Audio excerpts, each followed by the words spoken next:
Olá, meus queridos alunos, meu bom dia, meu boa tarde, meu boa noite para vocês. Não sei qual a hora que vocês vão ver esse vídeo, tá?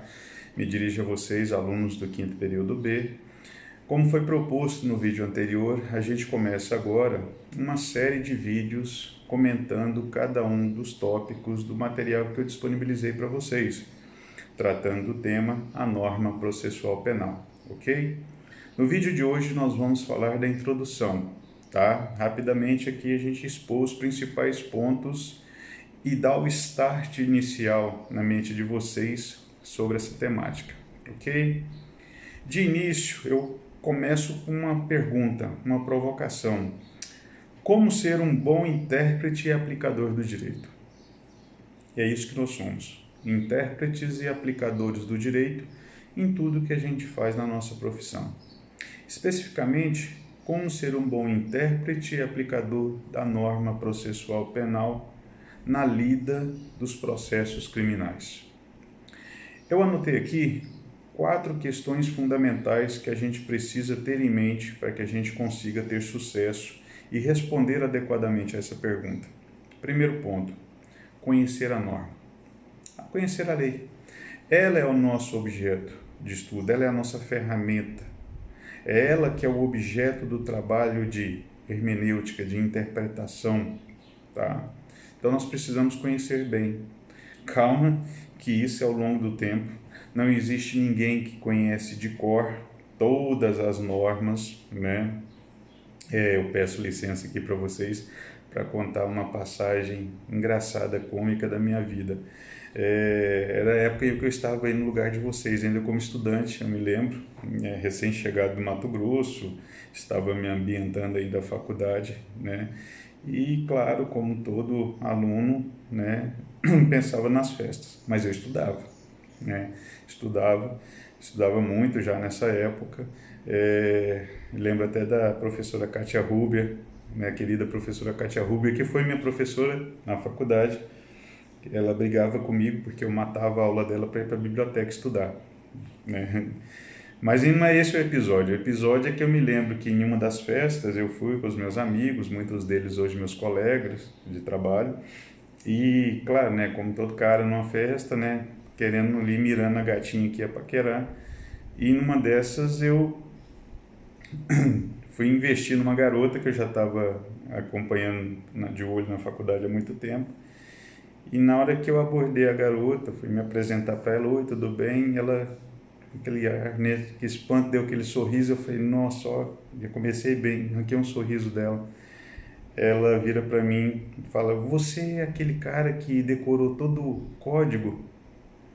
Rapaz, eu travei na hora, assim, eu não sabia o que falar, eu não sei, eu acho que, se eu não me engano, eu gaguejei, virei as costas e falei, tchau, beleza, não, bacana, tudo isso aí. Desconcertou, me arrebentou, não sabia nem o que responder numa situação como essa. Mas isso é uma passagem boba, uma passagem cômica da minha vida, mas só para ilustrar para vocês o seguinte, não existe ninguém que decore, né, nenhum código, não existe ninguém que decore o vade-mecum. Eu lembro de um outro colega meu, que hoje é juiz aqui em Goiás, a gente estudava junto na época, e ele era engraçado, a gente ia fazer a prova, depois que a gente fazia a prova da magistratura, a gente saía e ia resolver a prova, comentando. E ele falava o seguinte, quando a gente se deparava com uma questão assim, que a gente não conseguia saber a resposta, assim, não estava claro, ele dizia, tá errado, pode marcar que tá errado. Eu falei, mas por quê? Eu falei, eu já li o vade-mecum todo umas 5, 6 vezes, de capa a capa. Se eu não consigo ver alguma coisa, eu não sei o que é porque tá errado. Então, e é verdade, ele chegou a ler o vade-mecum inteiro, de capa a capa, umas 5, 6 vezes. Mas enfim, são situações excepcionais e vocês, é claro, vocês vão, na medida em que vocês vão manuseando, vão lendo, vão estudando e vão trabalhando futuramente, vocês vão se familiarizar com os dispositivos que vocês vão lembrar de cabeça, vão decorar sim, tá? E isso, é claro, quando a gente passa a conhecer bem. Vocês vão se lembrar também que eu pedi para vocês que estudassem, né, pegassem um livro de constitucional e estudassem o tema processo legislativo, para que vocês entendam bem como funciona o processo legislativo do nosso país. Então esse é o primeiro ponto, conhecer a norma. Para nós em processo penal, a coluna vertebral do nosso sistema ainda é o nosso Código de Processo Penal de 1941. Mais adiante eu vou falar um pouquinho sobre ele, tá? Nós não podemos esquecer que o nosso Código de Processo Penal, ele é um instrumento, ele é um meio, ele não é o fim em si mesmo, né? Ele serve para a aplicação das normas que estão em outro código, que é o Código Penal, né? E nós precisamos entender que no Brasil, todo o sistema criminal ele não está codificado.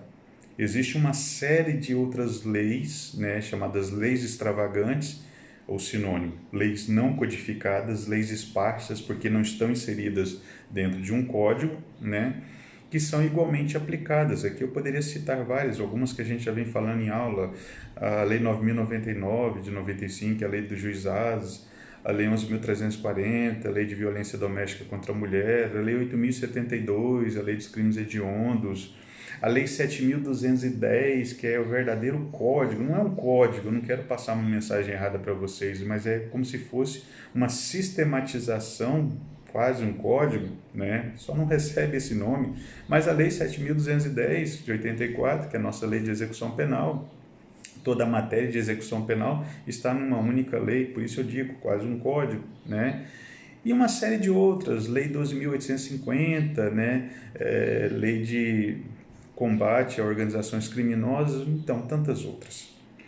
Então nós temos o Código de Processo Penal, o Código Penal, né? Leis extravagantes que possuem a mesma hierarquia e a nossa Constituição Federal. Esse é o nosso sistema. Conhecer bem esse sistema, conhecer também como eles se integram, como eles conversam de forma integrada, tá? Segundo ponto, conhecer o sistema hierárquico do nosso sistema normativo. Como eu disse para vocês, nós temos o Código de Processo, nós temos o Código Penal, nós temos uma série de leis extravagantes, todas elas possuem o mesmo nível hierárquico, ou seja, o status de lei ordinária, né? E isso reflete aonde? Reflete na questão da interpretação e aplicação da norma, onde a gente enxerga aparente conflito entre essas normas. Para essa situação, onde as normas estão no mesmo nível hierárquico, nós temos técnicas de interpretação e solução de aparentes conflitos entre essas normas para poder dar adequada aplicação. Eu usei a expressão aparente conflito porque um dos dogmas da hermenêutica é que não existe conflito normativo. Todo conflito é apenas aparente. Mas como assim, professor? Uma norma não pode chocar com a outra? Esse é um conflito, mas é um conflito aparente porque é a obrigação do hermeneuta sempre buscar uma forma, ou melhor dizendo, uma interpretação de maneira a harmonizar a aplicação de ambas as normas, sempre ambas as normas de maneira harmônica. Ou seja, em última análise, em último caso, você vai adotar a invalidação de uma norma em detrimento da aplicação de outra.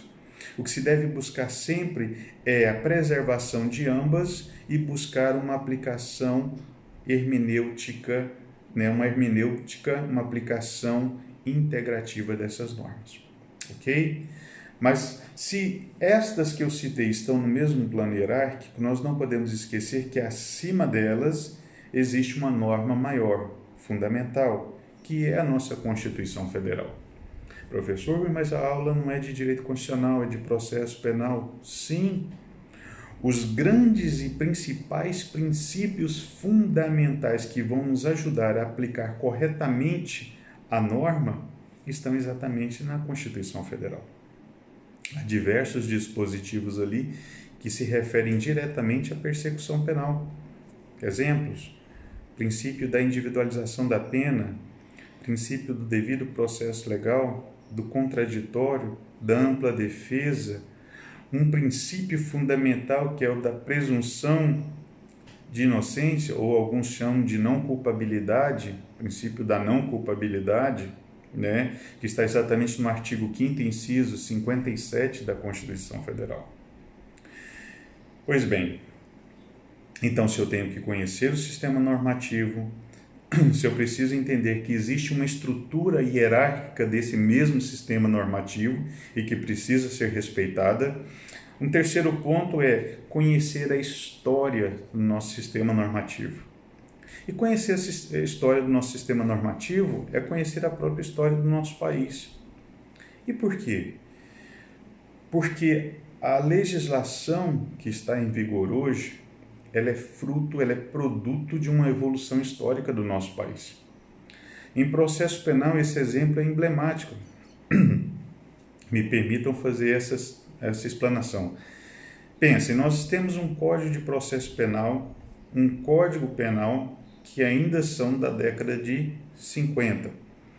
Já sofreram década de 50, década de 40. Estou me antecipando em uma década. São da década de 40, tanto o Código Penal quanto o Código de Processo Penal. Claro, mas sofreram diversas reformas ao longo do tempo, até os dias atuais. Professor, em dezembro do ano passado, mais especificamente 24 de dezembro, véspera de Natal, veio aí a lei, que era o projeto anticrime, que se converteu em lei, promoveu alterações no Código Penal, no Código de Processo Penal, na Lei de Execução Penal? Sim, para vocês perceberem que isso é contínuo, não para. E amanhã ou depois virão outras e outras e outras. A reforma legislativa no nosso país, ela é contínua. E é por isso que a importância desse tema, que a gente tem que estar preparado exatamente para isso. Como lidar com essa sucessão de alterações normativas. E está aí um bom exemplo. Se na década de 40 a nossa legislação criminal ela foi fruto do momento político que nós estávamos vivendo naquele momento, naquela década, inclusive uma década antes, na década de 30, a lei anticrime que foi aprovada em 24 de dezembro do ano passado é produto do movimento político que a gente viveu nos últimos 5 anos. Inexoravelmente ela é fruto do movimento político, de tudo que aconteceu politicamente no nosso país nos últimos 5 anos, ou se preferir, na última década. Tá? Tanto é que um dos principais autores desse projeto, ou principais autores desse projeto, são os envolvidos na Lava Jato. E quando eu digo envolvidos na Lava Jato, eu não estou me referindo apenas ao ministro Sérgio Moro, que na época é juiz da 13ª Vara Federal de Curitiba, mas estou falando dele, estou falando dos procuradores da República que atuaram no caso, que ainda atuam no caso, estou falando de profissionais da Polícia Federal que participaram das investigações, e estou falando também dos advogados criminalistas que atuam nos casos e que tiveram a oportunidade que, quando da tramitação do projeto no Congresso Nacional, ali apresentaram também as suas sugestões, e essas sugestões vieram na lei. Okay? Então a gente tem que conhecer a história do nosso país para poder entender isso. Um exemplo de técnicas de hermenêuticas que eu vou falar em um outro vídeo, mas aqui eu coloco, é perfeitamente cabível falar da técnica de hermenêutica de interpretação histórica.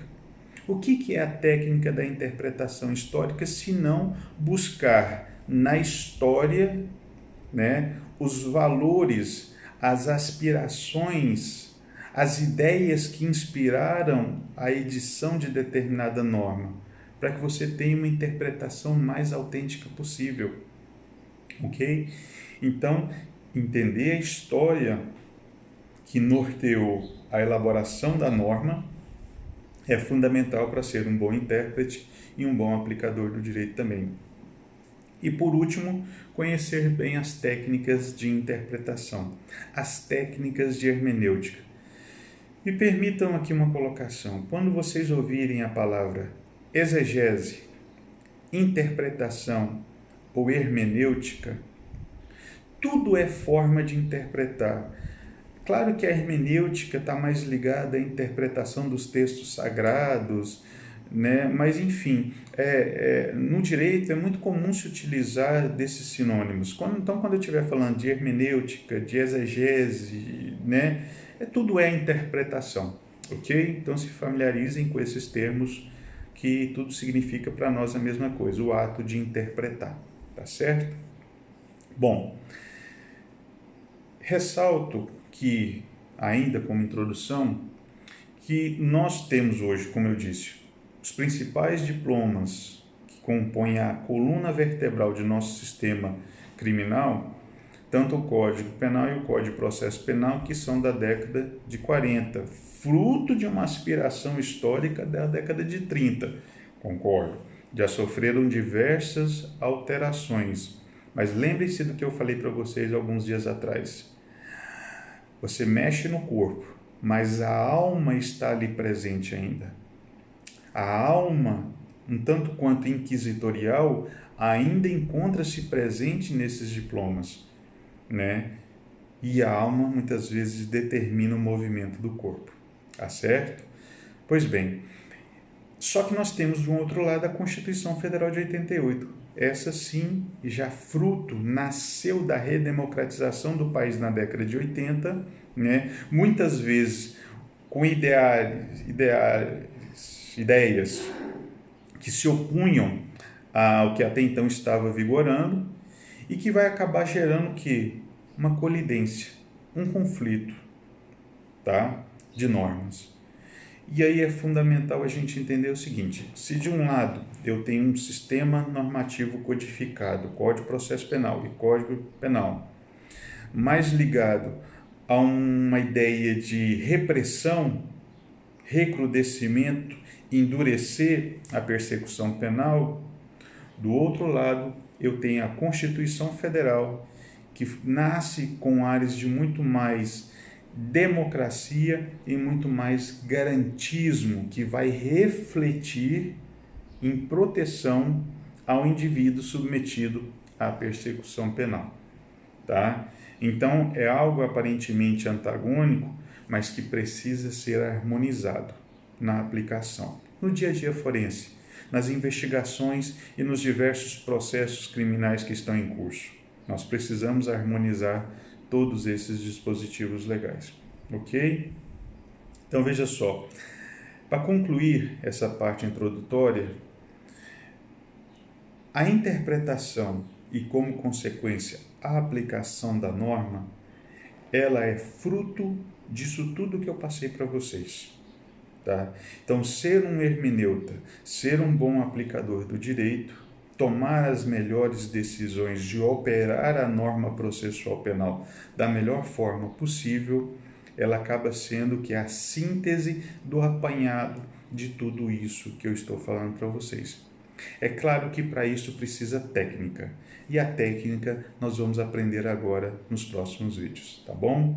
Por enquanto eu me despeço de vocês com esse nosso primeiro vídeo, que corresponde ao tópico de número 1, a introdução, e no próximo vídeo a gente já vai para o tópico de número 2, ok? Um abraço a todos e fiquem com Deus, bons estudos.